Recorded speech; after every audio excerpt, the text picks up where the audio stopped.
Hey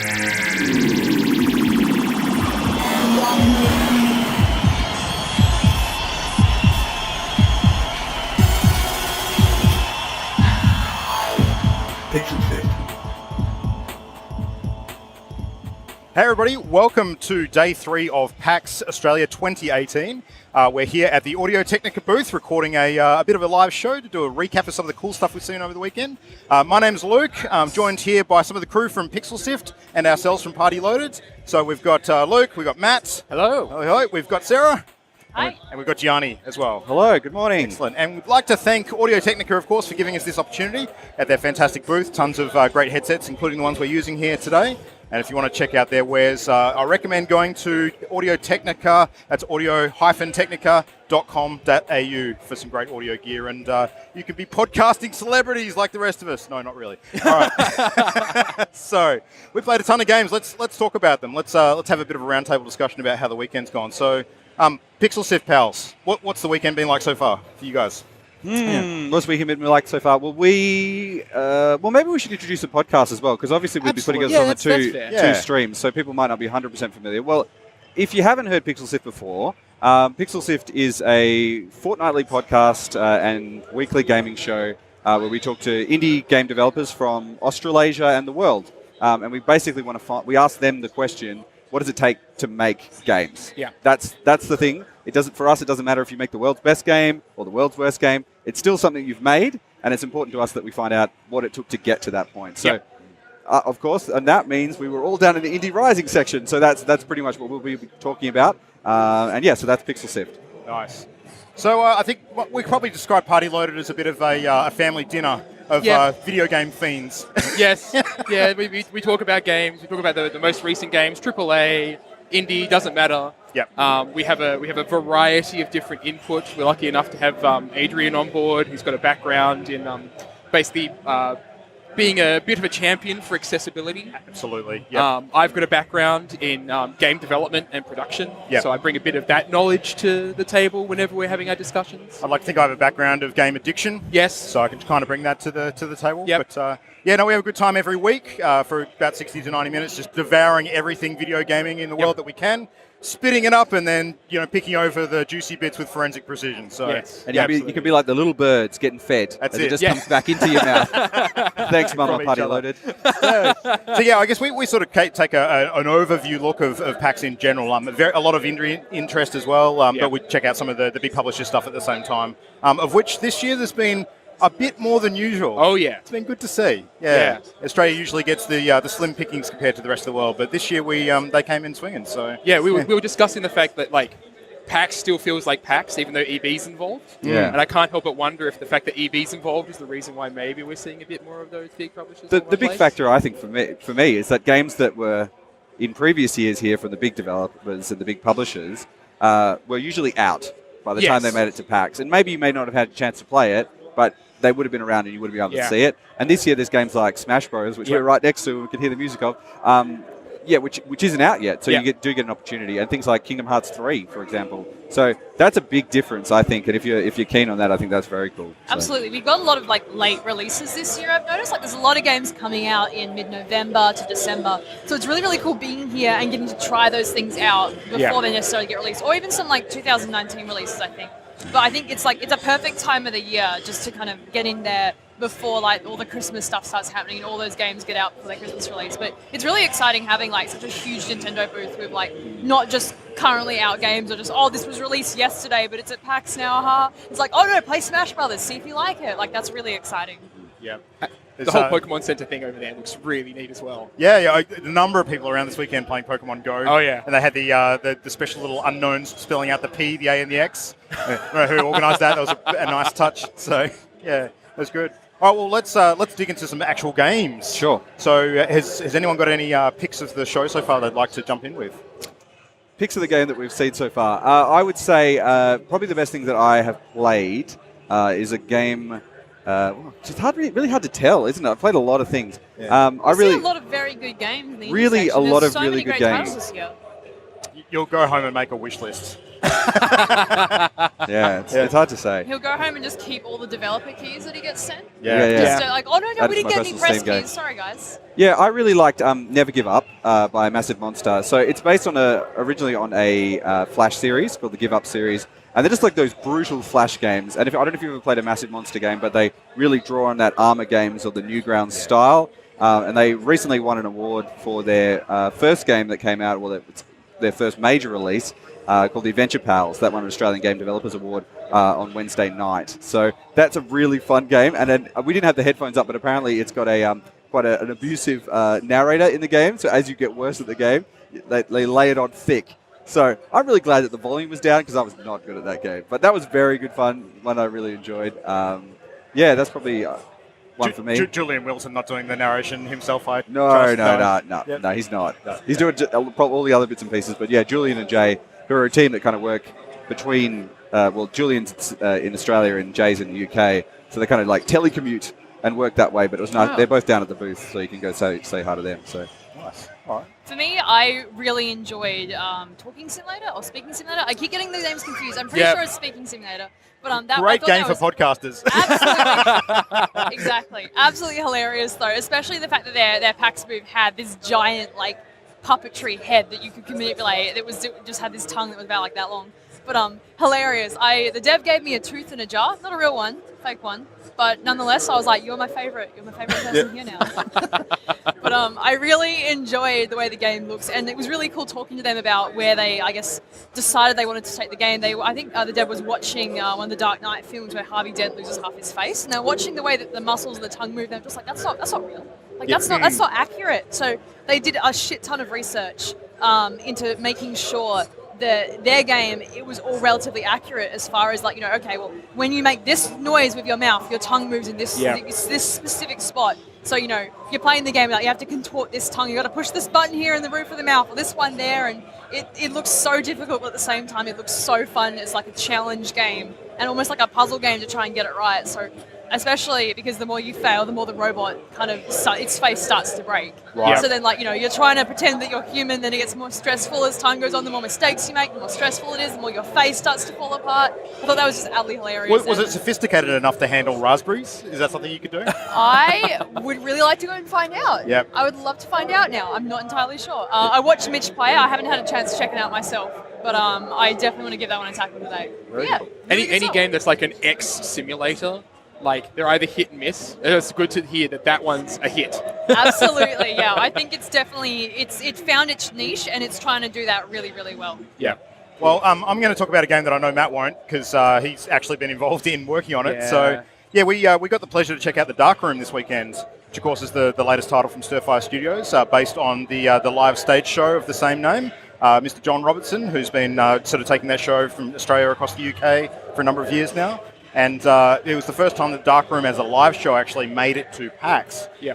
And so we got to sit down for a good 2 hours of solid entertainment and lols and really, lose our minds to that.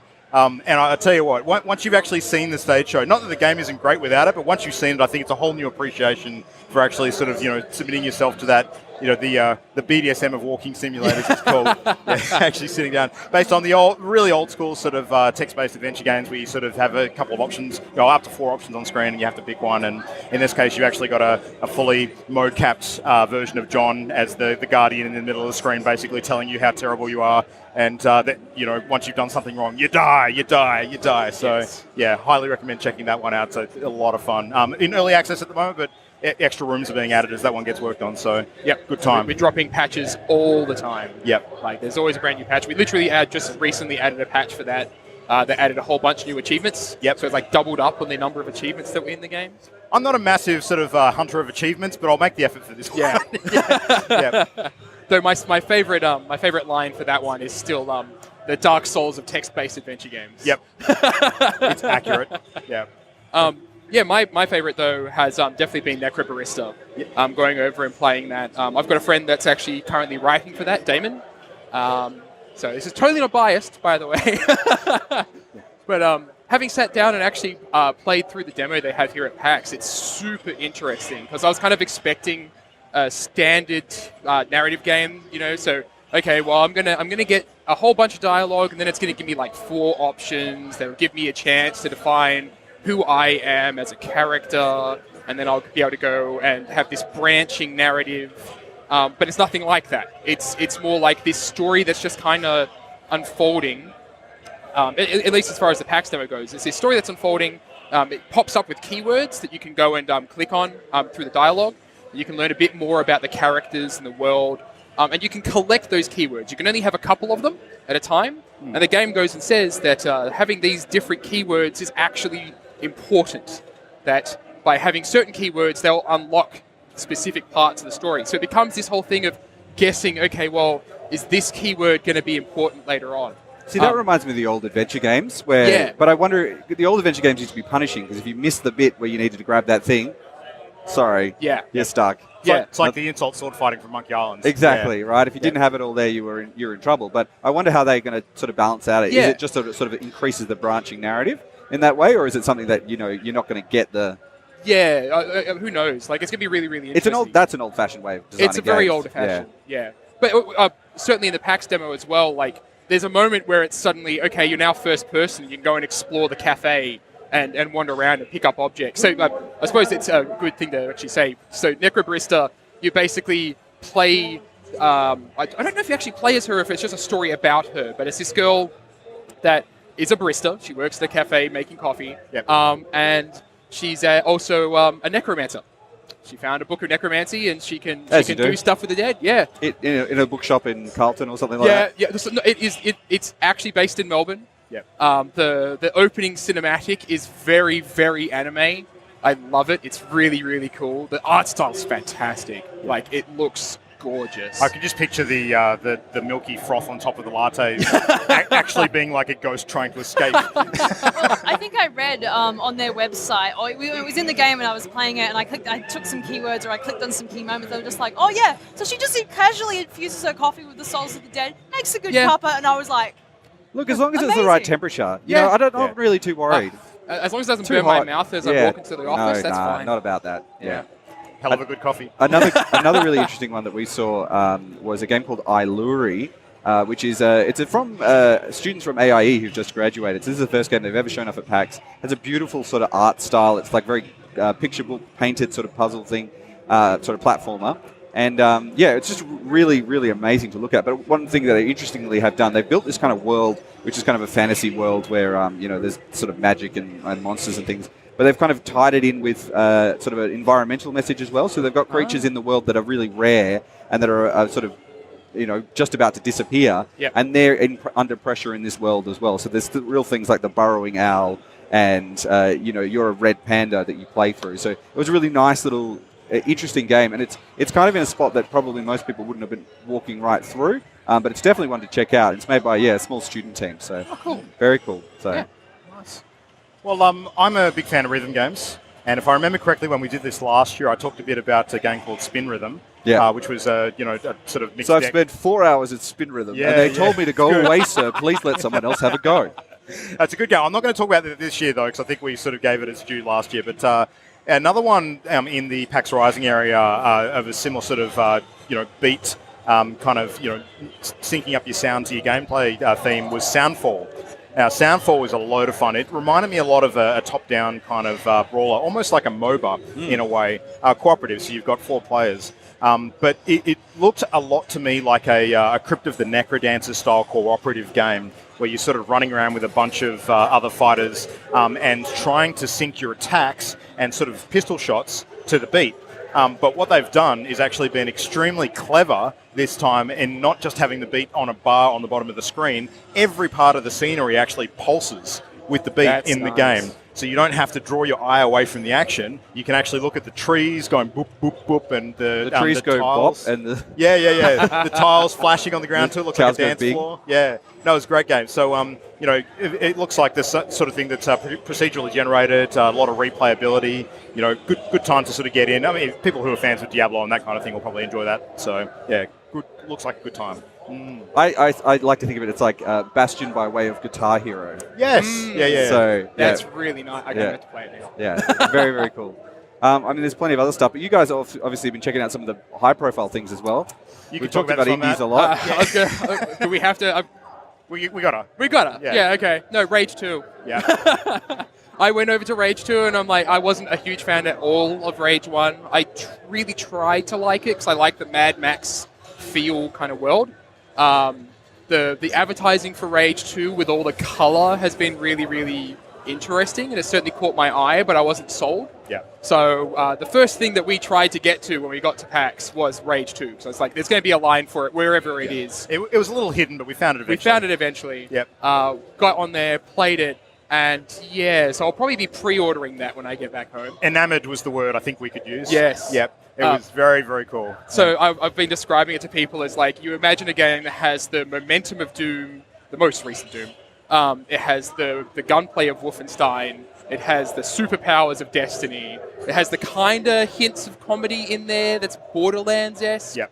It has the Mad Max feel. It's like, this is a whole bunch of stuff I really like that's just been jam-packed into a game that has a lot of pink. Every best sort of shooter on the market currently. It's just like, tick. It looks really The good. ragdolling was awesome. So Match managed to shotgun a guy's legs out from under him, and he flew backwards and sent a sign spinning, and sent the TV crashing down on top of him as well from the wall that it was hanging on. Yeah. There's some fun stuff in there. And pink, lots of pink. So much pink. Like the thing I think I enjoy the most about that is like I like shotguns in Destiny, but shotguns in Rage 2 feel powerful. Yeah. It feels like you've got this vacuum that's set to reverse. It's got such a huge blast of air, it just sends people off their feet. Yeah. Right. And yeah, so you're running around and shooting these people, just watching them fly across the room, smack into a wall, leave a big crunch in the wall from the shotgun blast. It's like, wow, that feels... This is really morbid, but it feels good.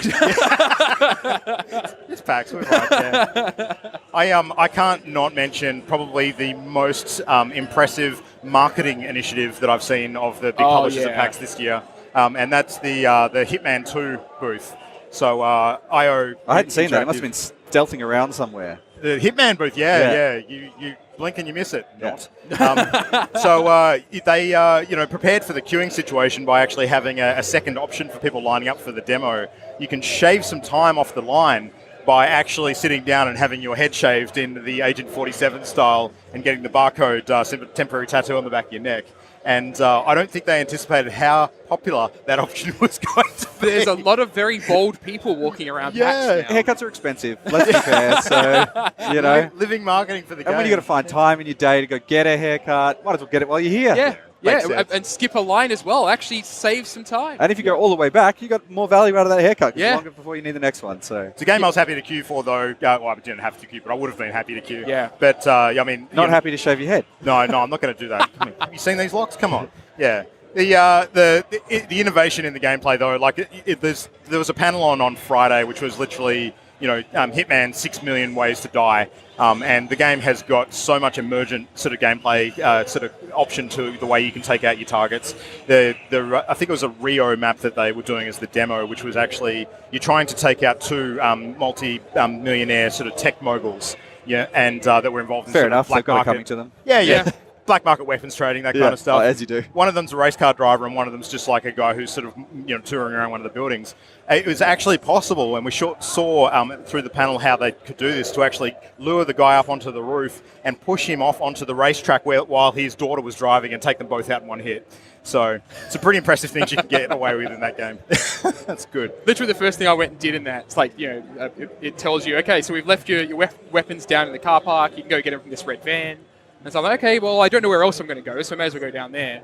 And on the way, it's popping up and it's saying there's a clue nearby. And here's this guy in a pink flamingo mascot outfit on his phone talking about the fact that he's apparently gone and knocked out the actual guy that was supposed to be wearing the pink flamingo outfit.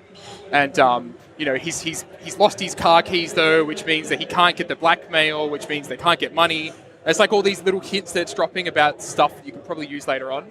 But of course, I had to go and knock him out to take the pink flamingo suit off of him now. And then I just wandered around in a pink flamingo suit. Had a good day. Yep. You kind of had to kill someone at some point, but that's not the point. Well, one thing I really want to mention, because we're talking about obviously the high-profile glitz and glamour, the noise and the shouting out for T-shirts and all that sort of stuff. But if you want to get a sort of a nicer quieter experience, or have a look at some stuff if you've got some time. You probably, I don't know, you won't probably hear this until PAX is over, so probably not. But have a look at the games that are on at the next exhibit. Now that's organised by Ali McLean, who's from Third Sense, formerly of Robot House, and Liam Esler, formerly of GDAA, and now on his own, doing great game stuff. And it's basically a whole showcase of diverse games that normally wouldn't get into the main thing because there's challenges for those creators, and it's an opportunity for people to see these games. And one of the people you can meet down there is a guy called Brad Hennessy, and he's made a game called An Aspie Life, and it basically tries to get people to sort of understand the experience of what it's like living with Asperger's. So and he's quite young. I think he's even still like in high school. Or, yeah, pretty young, really, or maybe just out of high school and uni. But yeah, it's a really fascinating game, but it's a really good experience to kind of check that out. And a nice contrast to all of the flashing lights and yeah, and I think it's a good opportunity. As you said, you've got it's something that we want to see is a lot of different voices making games all around the place, and seeing those people get an opportunity to show it. So that was something I really enjoyed checking out. So I don't know about you guys, but last year I think there was like 2 PUBG stages at like kind of opposite ends of the convention center, kind of intersecting like the indie section and the AAA section, and it was the most obnoxious thing I've ever seen in my entire life. I have been so happy that it's kind of like everything's kind of in the same spot over in that direction. And we don't have like 2 different PUBG groups all screaming out at each other these days. Like, I don't know, I feel like the general setup of PAX this year has probably been one of the best ones I've been to. I love that the indie section is right where people walk in. It's a bit more quiet, a bit more, maybe not peaceful, but like you can kind of hear what's going on around you. Even if Smash Brothers is loud next to us, like it still kind of feels breathable. I feel like that maybe each year PAX just gets better and better. I mean, I went the first year, I then skipped a year, I went last year and then this year. How have you guys kind of been taking it so far in that regard? Like, do you think it's better? I've been taking it in the veins as quick and as hard as I can. No, seriously, you still don't have enough time to get to everything. You kind of have to just make peace with that. Absolutely, yeah. Especially if you're going to spend a significant amount of time in PAX Rising for the indie content. Absolutely. There's just so much. It even feels like it's bigger this year. As far as like the amount of games showcasing and the amount of quality as well. Like, there's so many amazing things to see this year. It's been quite an incredible experience. And I totally agree with you. Like, the people that are going to need that foot traffic the most are the indies. Absolutely. Right? And so having them right by the doors, like they're over by the queue doors, but they're also right near the other entry doors that people typically go through later in the day. And so I think that's fantastic, right? Because everybody's going to come in, they're going to be like, well, I want to play Rage 2. So the fact that Rage 2 is kind of hidden away isn't that big a deal, right? The Hitman 2 booth is huge. It's really hard to miss.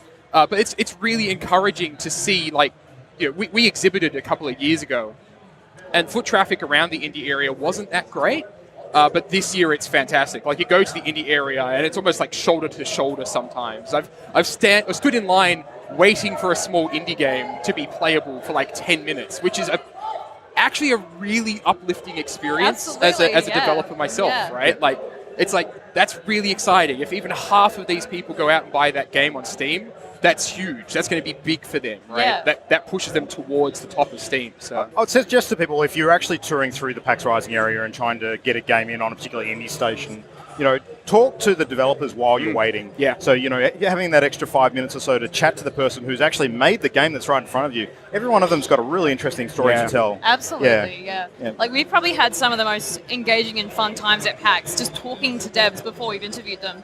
Because we can have these beautiful, real conversations with them, and and so many of them have such fascinating stories behind how their game came about, or like where the team comes from, or like how it even got to PAX. And it's so uplifting seeing these people that kind of have been so humble, but are at such an incredible event, getting to show their games, having so many people come through and play them. It's been really wonderful. Like the Quantum Suicide dev, her and I met back a few years ago in Japan while she was exhibiting, and that was like, oh, geez, that'd be like 2016 or something, 2015, 2016, because we were over there showing off Symphony. And then every year since, we've met in a completely different location in the world. So we met last time, I think it was over in San Francisco.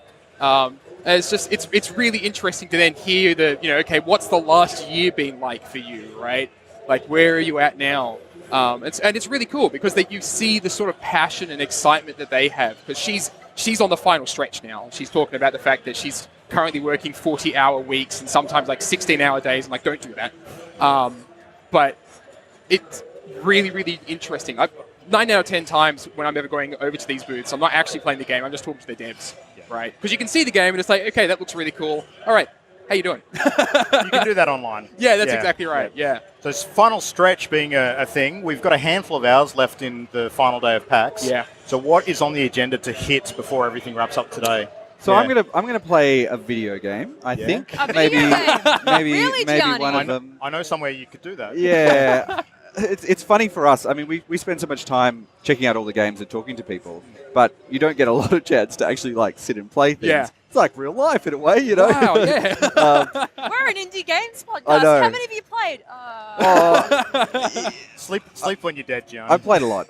But yeah, no, I just would like to go and have a look at some stuff and spend a bit more time and just do that. But I actually am really looking forward to just wandering around looking at all the student stuff that's here. Because the student efforts are usually the people who will be here in the student booth 1 year, and then they will be on the PAX Rising floor the next day. Yeah. So yeah, it's it's a really good sort of thing to see, and you come back to them as well. You recognize them from the next year, and you're like, oh, thank you so much for coming back. And you're like, yeah, no, great. Your game was fantastic when you were a student game, and now it's even better, and it's amazing to see that development of people. So that's what I really love doing, and yeah, maybe I'll play a board game, just do something offline. yeah. Good God. Just roll a few dice or something like that, and just chill out. So You want to spend money on dice? Woo, I don't want to spend money on dice. There's plenty of dice over there that I don't need to spend money on. They just give them to you, Luke. And then you just give them back at the end, and then you don't have to look after them. It's an amazing but system. Gianni, you could get a giant foam dice. Just like slam that thing on the table, be like, all right, I'm here to play. You don't know about dice. I don't know if you're all ready for Monopoly, but boom! Talk to Two of those Talk to dudes. Mr. High Roller here with his dice fetishes. I have a problem. I literally have something like 15 different dice sets. Yeah. Like It's because you have to play like 14 different simultaneous games, yeah, that's exactly right. Yeah. Yeah. I am GMing like 5 different games at the same time. It's Yeah. really difficult. No, I see pretty colors. It's like, oh wow, that's a really pretty set of dice. Then I'll buy it and it'll just sit on myself and I'll never actually use it for anything. So I think it's fair to say, we can say about this, nerds are like birds, and they like shiny things. And if you've been to PAX, Magpies. on either side, you're just like, oh. Yep. Yeah. I this year I was like, I'm not going to buy any dice, and then I went and spent $150 on buying a quartz set of dice. And it's like, that's incredibly pretty. It's going to sit in this wooden box on my shelf. That's it. and we make so much fun of the jewelry market. You should see the markup on dice. It's only acrylic, and sometimes it's metal, but mate. Oh, yeah. The primo. They know their customers. So what are you guys checking out on your final day? Yeah, I've still got a lot of PAX Rising to do. So, we've managed to knock off a lot of the big publishers on day one. But I feel like I've not touched enough of what's going on there, especially the next booth you were mentioning outside as well. Got to get to that. I'm feeling fairly good about the amount of things we've crammed in this year. 5th year running for me. I've got a process. Seems to be working. Bit of practice doesn't hurt. Yep.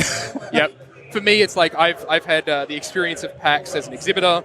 I've had the experience of PAX as just an attendee. This year, doing it a bit more as media and actually trying to get in as many games as possible has been really good. But as the best laid plans, right? Yeah. It's like, I'm going to play all these games, and then I end up standing there and talking to a game developer for a full half hour, and I never actually play their game. So I'll be probably heading out to the next booth as well to play some of that. I definitely need to head over and play Teleblast because Perth game developers represent. Yep. Nice. Timberletter. 5 from Perth this year. Yeah, I know, it's really good. So yeah, I'll be definitely hitting up PAX Rising as well. Like that's my big focus today. PAX Rising and next. Yeah. Sarah, what are you up to? Oh, I have no idea. I'm probably going to go check out, I think there's a big Quake tournament going on just over in that direction at like 1 o'clock. So I'm definitely very keen to check that out because I met a bunch of the local players recently and some of them are fantastic, extremely good at the game and also really lovely people. Yeah. So I definitely want to go see if I recognize any faces in the crowd or on the stage. And it's so exciting coming to PAX and getting to watch like Rainbow Six Siege or PUBG or Quake or whatever, CSGO, and seeing like some of the best players in the country just get up and like do their thing. And it's so incredible to kind of see like real mastery at a competitive game, just kind of showcase. So that's definitely like. And you get the feeling of being in the crowd as well that you don't get if you're watching it online. Absolutely, you get that sort of like. There's like a solidarity or seeing cosplayers watching their favorite game dressed as one of the characters on stage. It's really exciting for me as I'm definitely a fan of the competitive scene. It's really cool getting to be here and seeing other people that are also keen or seeing a player that you might recognize. Like I used to work with a guy in one of the former Australian Rainbow Six Siege competitive players and I just casually worked in the same office as him Oh, for nice. ages. And I was like, oh, you play Rainbow Six Siege? Yeah. Then all my friends were just like, you know that guy? And it's like, just work, just do QA stuff together. That's what it Small is. world. Yeah. He's a jerk. He never cleaned out the fridge. Shoots real good. Yeah. No, that's definitely the peak for me. I'm definitely very keen to watch some competitive games. Well, it's a lot of fun. Playing Oh, yeah. competitively is one thing, but playing competitively on stage in front of a huge audience, Oh, yeah. Absolutely. no pressure whatsoever. Absolutely, Yeah. yeah.